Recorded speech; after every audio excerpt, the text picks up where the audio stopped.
টলিপাড়ায় নেমে এলো গভীর শোকের ছায়া। জনপ্রিয় অভিনেতা রাহুল অরুণোদয় বন্দ্যোপাধ্যায়ের আকস্মিক মৃত্যুতে মর্মাহত গোটা টলিউড। দুদিন আগে বাড়ির সকলকে বিদায় জানিয়ে আউটডোরে শুটিংয়ের উদ্দেশ্যে বেরিয়ে পড়েছিলেন রাহুল। শুটিংয়ের লোকেশন ছিল দীঘার নিকটবর্তী উড়িষ্যার তালসারি সমুদ্র সৈকত।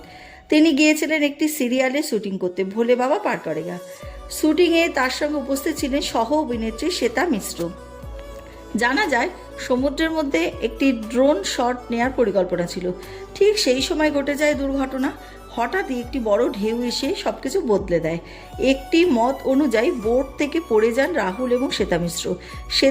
মিশ্রকে দ্রুত উদ্ধার করা সম্ভব হলেও রাহুল ঢেউয়ের স্রোতে তলিয়ে যান বলে জানা যায়। পরে যখন তাকে উদ্ধার করা হয় তখন তার ফুসফুসে প্রচুর নোনা জল এবং বালি ঢুকে গিয়েছিল বলে জানা যায়।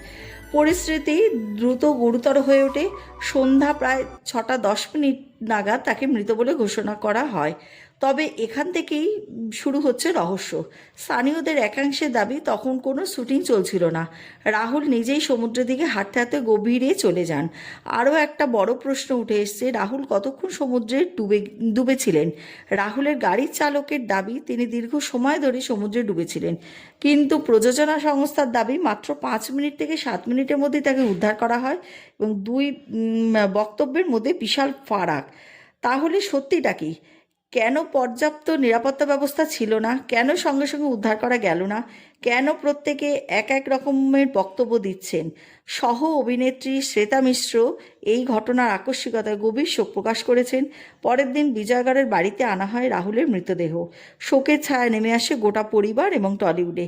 এদিকে রাহুলের প্রাক্তন স্ত্রী প্রিয়াঙ্কা সরকার এই কঠিন সময় সকলের কাছে প্রাইভেসি বজায় রাখার অনুরোধ জানিয়েছেন।